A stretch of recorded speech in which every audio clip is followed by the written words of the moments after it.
Hi, it's Veronique with the CogniDiet Lifestyle Show, and today we are cooking.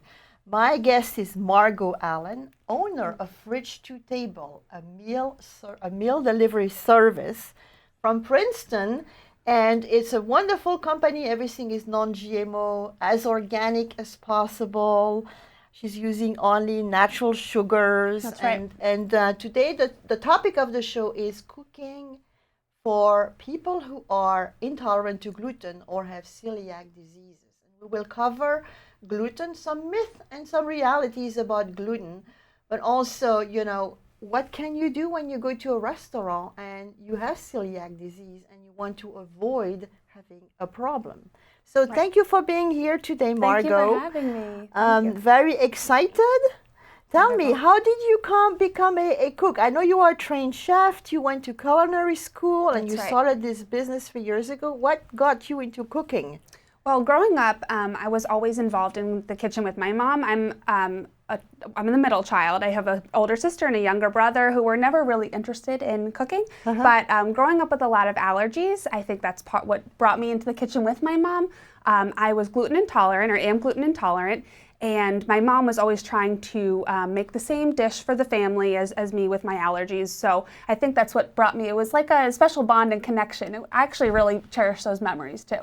I had a really good time doing that. So I would accredit my experience in cooking and love and passion to her. And then it kind of just took off. Using that, my allergies, and kind of marketing myself on that, I think is what has grown my business. Yeah. And today we are going to share one of your amazing recipes, which is the special gluten-free cookie. That's right. And they are here. I can't wait to try one Wonderful. later. But let's start to explain, what is gluten? So gluten is a protein that's contained in cereals mostly. Wheat, rye, barley, and some people will say that it's also contained in oats. Right. That's a big thing now. I think that's like a newer thought process. At first, people thought that oats, they're naturally gluten-free, but that's, Yeah, there is some issues with oats as well, plus the problem of cross-contamination, including in the fields, by the way. Absolutely. So, and the American crops have been engineered, in fact, to be very high in gluten, because people think there's only gluten in wheat. But gluten is used, that's why your bread is so chewy and so delicious, because it's a thickener. It gives this elasticity to the bread. Right. It helps trap the air pockets,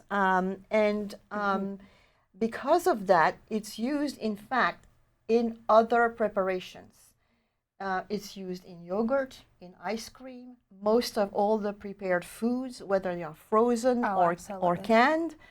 Soy sauce, of course, is a big one, but there's a plethora of foods that contain gluten, and people are not aware of it. Now, thanks to the FDA, have to put that, if you want to say it's gluten-free on your label, you have to have 20 ppm or parts per million contained in the package. What is a ppm? It's too complicated to explain, but like if 8 ounces of cereals had 20 ppm of gluten, it would mean they have 4.56 milligram of gluten. And by the way, this is another thing going on. The FDA says under 20 ppm, even if you have celiac disease or if you are gluten intolerant, it's okay. But the research is showing that's not true anymore, that some people are going to react at 5 ppm, at 10 ppm. So it's really becoming a challenge for people with gluten intolerance and or celiac disease. But before we go into more scientific detail, let me ask you, Margo, what do you have here to show us? What are you using to cook gluten-free? What are the alternatives to wheat, barley, and rye? Absolutely. So as far as binders go, I love a gluten-free breadcrumb. This brand is Jillian's. This one works really well as far as like a binder for meatballs, meatloaf, things like that, falafel, anything you need a binder for, that works very well. And I think that the texture is pretty spot on. If we look in the ingredients here, we have rice flour, water, yeast, and salt. A lot of gluten-free products or replacement products are going to have rice in it. Rice, unfortunately, corn too is a huge filler. There's always a drawback, right? I know, especially with the non-GMO corn debate and all that. So that is what's helping in texture, but also, again, like you said, a drawback. Yeah, but you see, they're only allowed to put gluten-free because supposedly they're under 20 ppm. Right. Okay. Right. I try to use whole foods as much as possible, but as far as a gluten replacement, this is another one of my favorite brands, Ancient Harvest. Again, let's look at the ingredients. We have organic corn flour, organic quinoa flour. So quinoa, corn, and rice you're going to find as replacement ingredients. I have my little notes here because there's so many, but you can also use tapioca. Yes, which comes from cassava or manioc. It's more used in southern South America kitchen. Right, and tortillas. Cassava tortillas are actually a wonderful replacement for flour. Coconut flour, buckwheat. Buckwheat is okay. Right. Millet, yes. and amaranth. Yep. Yeah. Those are often in flour blends. Yeah, like I have here the Bob's Red Mill. That's a great brand, by the way. I love it too. And this one especially I love because it's a 1-to-1 and equal replacement. So in a lot of recipes, you'll have to add in your xanthan gum. Like you mentioned, tapioca flour is in here. This is just an equal replacement, so cup for cup.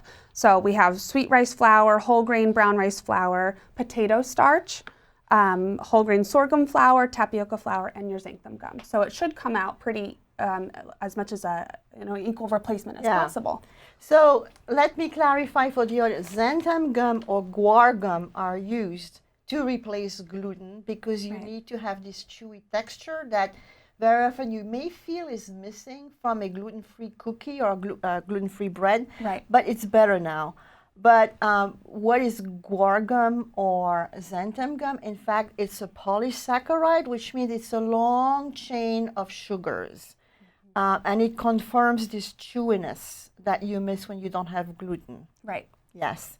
Okay, so anything else to show us? We also have a nut flour. I love working with nut flours. They are a little bit higher in calories, right? Yes. But I do find that they're a pretty good substitute. They're also more expensive. In fact, the very good gluten-free cookies or bread are usually made with those more expensive nut flours. Right.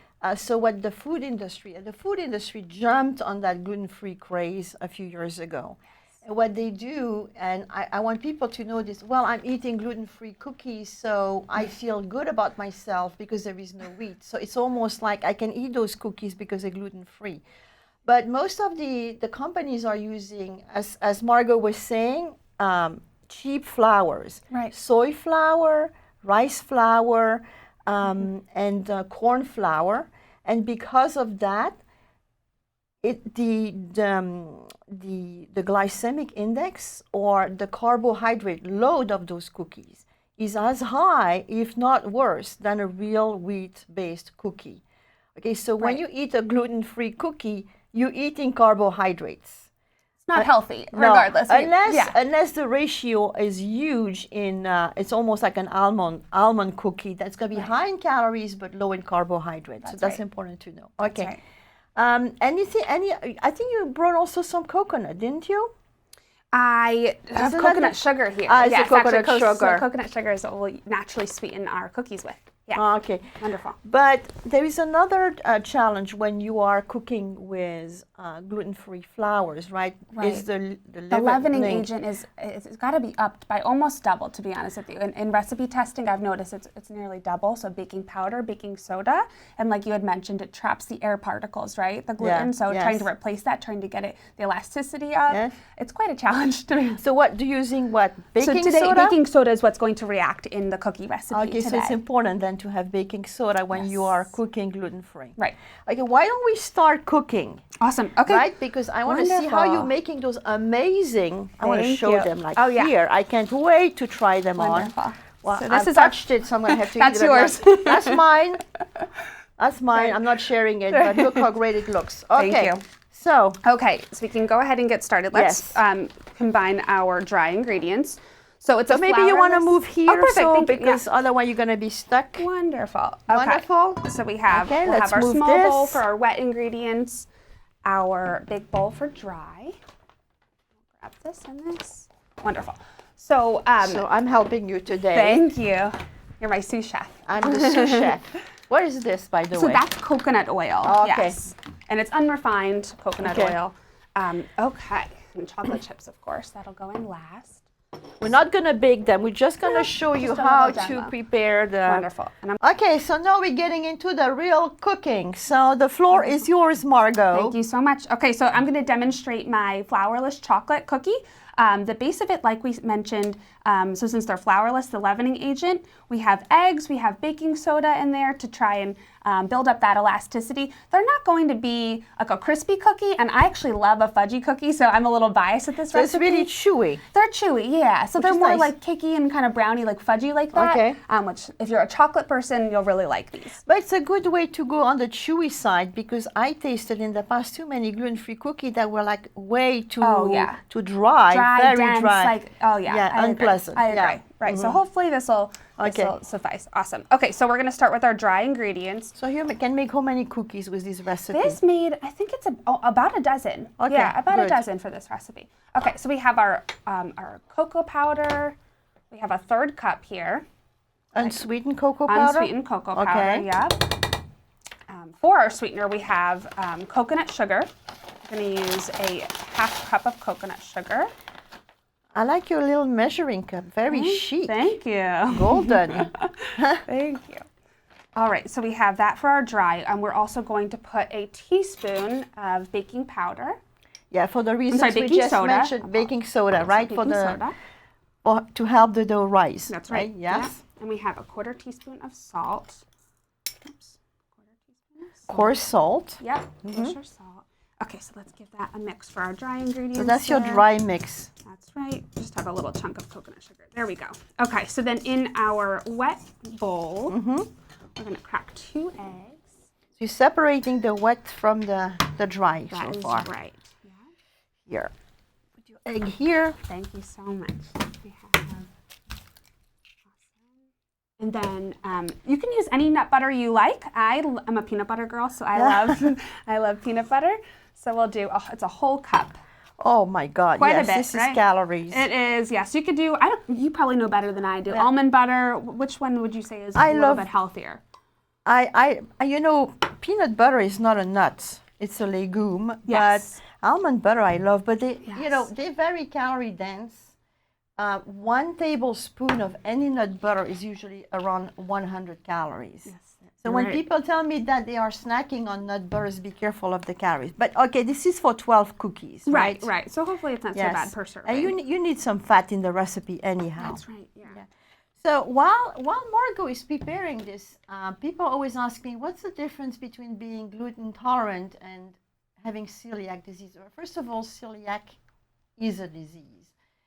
And gluten tolerance is not gluten allergy. There is no such thing as gluten allergy. You're not going to have an anaphylactic shock when you are having gluten. But what happens is that, and I'm taking my notes because I want to make sure I'm not saying anything that is wrong. You know, my daughter is a doctor, so she's always watching what I say. But gluten, when people are intolerant, is triggering inflammation, and it's very unpleasant. And in fact, the symptoms for gluten intolerance and celiac disease are the same.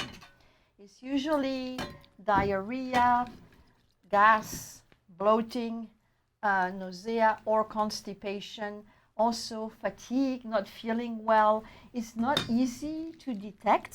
You can go to your doctor and there are some tests that are available. But if you have celiac disease, it's really an autoimmune disease. And it's really very bad for you to have gluten because it's going to penetrate through your intestinal wall into your bloodstream. And it's going to be considered as an antigen, and your body is going to be in full defense mode. And celiac disease, that's not, you know, if you continue to eat gluten, I mean, you can start to develop osteoporosis and a lot of other problems in the future. So you have to take this seriously. You can also have hives or rashes. But the culprit, in fact, is that the gluten is a protein, so it's always, you know, protein are made of chains of peptides, and peptides are made of chains of amino acid, and all this is being broken down in intestinal tract. But there is one particularly a peptide that's called gliadin that is not broken. And that is why if you have no problem with gluten, it's going to be expelled from your body like there is no tomorrow.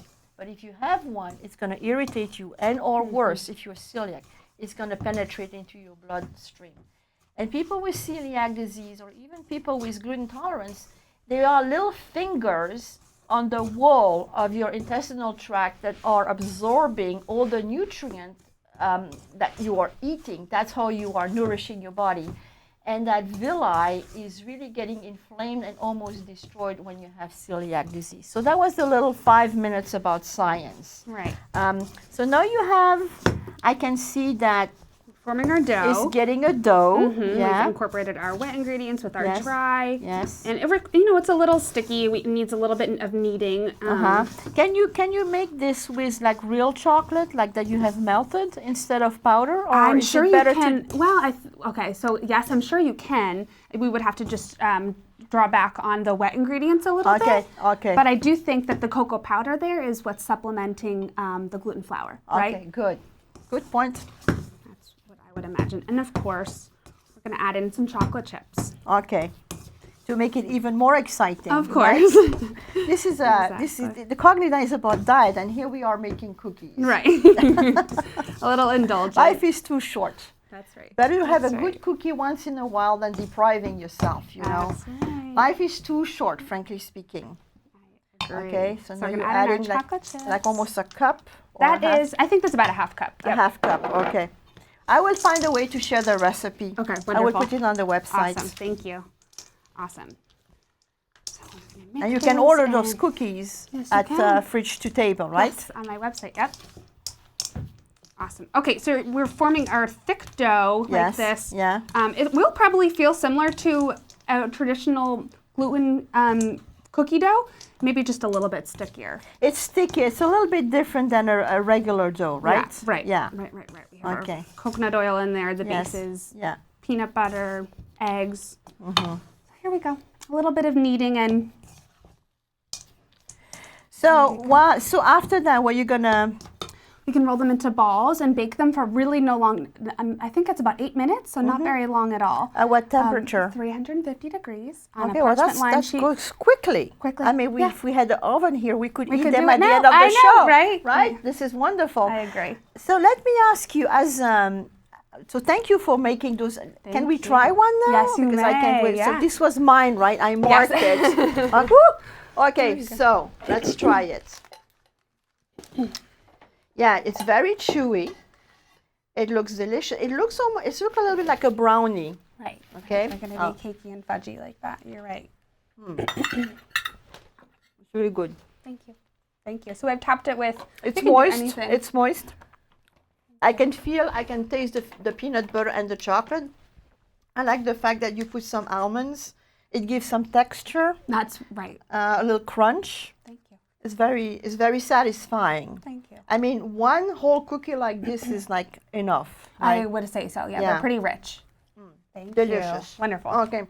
So, as a cook, how do you, because one of the big problems with gluten-free is avoiding cross-contamination, because one particle of a crouton or some, if you cook on how you call this, on a right, your countertop surface. on your countertop, and you made some pancakes, and you, even if you clean, there could be some left particles of wheat flour. What do you do in your kitchen to? I know you have a warning on your website saying there may be some cross contamination in your kitchen, but what do you do in general to try to avoid that? So sanitizing is huge as far as working in a commercial kitchen where gluten particles are present, because gluten can actually even be in the air. Yes, right. Depending on what you've made. You're absolutely right, because I could eat a cookie also and sneeze. Oh my gosh! And there are particles of cookie in the air. Yeah. So if you truly have celiac disease, that's something that you need to be careful of. So cleaning and sanitization. There's actually restaurants now that are strictly gluten free. They'll use pans that are only for gluten free. everything in the facility is gluten-free. So it is comforting if you do have celiac disease to know that you have options out there, right? Yes. But sanitization is huge, and just practicing good food practices. Yeah, food and safety trying to practices. avoid the wheat part from the non-wheat part and so forth. Now, people like soy sauce. What can you have? Soy sauce has gluten. Right. So what can you have instead of soy sauce? So there's two ingredients that you'd find down the ethnic aisle. One would be tamari, which is a gluten-free substitute that doesn't contain wheat. Also made with soy. Right. It contains soy, but not the wheat. You're right. Yeah. And then there's another that I think is kind of becoming more popular, coconut aminos. Yes. That is another, tastes a lot like soy sauce. Yeah. Yeah. Okay. I've been using that a lot lately. lately. So those are what else? Can we find homemade dressings that have already been made that are gluten-free and so forth? Yes. Now, you mentioned gluten-free in condiments. Yes. So, and a lot of dressings will contain Dijon mustard, French's Dijon, that has gluten in it. Yes. So a lot of and I would say down the health food aisle, you can find pre-made dressings that are gluten-free now, which is great. Good. Yeah. So watch your labels, watch the packages, and even if it's really say gluten-free, it means that they are allowed by the FDA to say it because it has less than 20 ppm per package, whatever. But the big challenge, again, going back to going to the restaurant, is how do you trust how people say gluten-free on the menu, but you don't know what's going on in the kitchen. So I did my research before the show. Oh, wow. And there are a couple of devices that you can use to test if there is gluten in the food. Now, they're not ideal at all. They're very expensive, but there is one called Nima. It's like, I think it's portable. And you can put the food, but if I had a plate with green beans, rice, steak, and another food, I would have to test each one individually. Oh, wow. Okay, quite a process. but it takes 3 minutes to test. But the portable device is like last year was almost $300, wow. And then you have to buy like special cartridges or tests, and 12 tests is $75. So it makes it very expensive to go to the restaurant, but that's the most convenient one.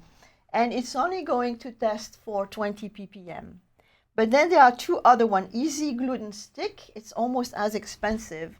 It's going to measure under 10 ppm, up to 10 ppm, which is better, right? I think, but it takes 15 minutes. And you have to mix, you have to do some prep.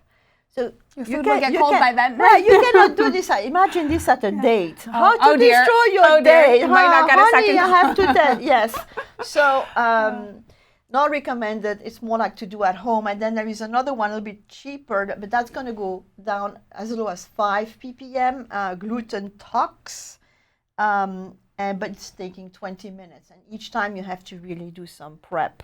Okay. So we hope that the research will continue in that domain so that people with gluten intolerance, or more important, people who are celiac disease, who can really not have any reaction, are not put in dire strait when they go out. So thank you so much. Thank you. I was very exciting to make cookies on the show with you, Margo. Thank you. And tell us a little bit about your business. Because I want to make sure that people know what a great cook you are. Oh, thank you so much. Fridge to Table. Fridge to Table. Where are you located? Right in Princeton. It's technically more Montgomery, but it's in the Princeton Shopping Center where the gym is. So Princeton Fitness and Wellness there. It's next to Mr. Tire. You can find me there. It's a little commercial kitchen. But primarily I'm delivering healthy meals to the local area. So Princeton, Lawrenceville, West Windsor, and Montgomery, all delivered right to your door, fresh daily, healthy meals. There's a lot of programs out there where you have to cook it yourselves, but I kind of take that off your plate. Yeah. So what's your unique selling proposition? So I primarily all organic, and all my proteins are organic and non-GMO as much as possible, right?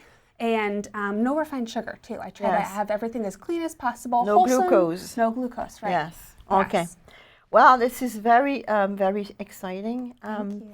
I haven't tried your meals, but because you know my husband and I are like super cooks. You are, We yes, are I've heard. like this I've is heard really one good of our things. passions. So like you know, Yes. sorry. That's a-okay. Maybe we can cook together one day. Yeah, How maybe about we that? should. Yeah, maybe we should do a real show, like we are really cooking something agree. in your kitchen. I agree. I think. Okay. Yeah, stay tuned. Yeah, stay tuned. So thank you very much for staying with us today. This was Margo Allen, and we covered gluten and gluten-free. And remember, right? One, gluten tolerant is not gluten allergic. There's a difference between gluten tolerance and celiac disease. Gluten is not just in wheat, rye, and barley. It's also in all the foods that you are buying because it's used as a thickener, even in ice cream, right? And if you are really extremely intolerant or if you have celiac disease, you know, my heart goes to you because you have really to go the extra way to avoid it. And frankly speaking, sometimes people take this like lightly. Oh, no. Gluten Yeah. intolerant. Well, you know, be mindful of your Right. friends or your family, or when you have people who tell you they are gluten tolerant. And you know, certainly if they have celiac disease, that we have really to try a little bit harder. And there are so many new recipes. Is there any any website where they have good gluten-free recipes that you could recommend? There are so many blogs and website resources now. I love, what is it, Ambitious Kitchen. I think you had a couple of examples Yes, Ambitious here. Kitchen. Even on the website for Bob's Red Mill, they offer some great recipe replacements. King Arthur flour as well. Bakerita. Paleo gluten-free. Yeah, there's so many resources. And I guess that should be comforting to those who do have a gluten intolerance or celiac disease, that if you don't feel comfortable dining out, you can make this in the safety and comfort of your own home. Yes. Right? Thank you so much. Have a great day. This was the CogniDiet Lifestyle Show with Verity.